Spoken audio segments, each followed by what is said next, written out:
Our top story at 5, the latest inflation numbers are painting a grim picture of the economy, fueling concerns that the Federal Reserve will once again raise those interest rates. WHAS 11 reporter Taylor Woods is in studio with a closer look at today's discouraging report. Taylor, where should we be expecting to start paying more? Well, Doug and Shay, these new economic inflation numbers back up what millions of Americans have been concerned about for months, that everything from gas to food to housing keeps getting more expensive.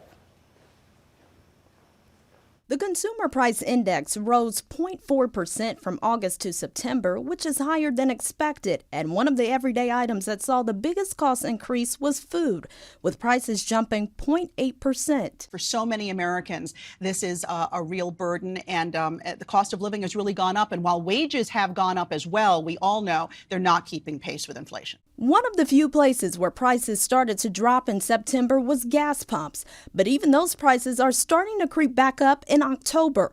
And filling up your tank is expected to keep getting more expensive after OPEC announced it will cut oil production by 2 million barrels a day. The inflation numbers all but guarantee that the Fed will raise its short-term rate by 0.75 of a point for a fourth straight time when it meets early next month. Fed Chair Jerome Powell said we're going to raise interest rates and keep them high until we see real evidence that inflation is coming down. And this report today certainly doesn't show us that. Now, there was some good news in today's report. The prices for some physical goods, including clothes, used cars, and furniture, actually dropped last month, thanks in large part to supply chain issues getting resolved.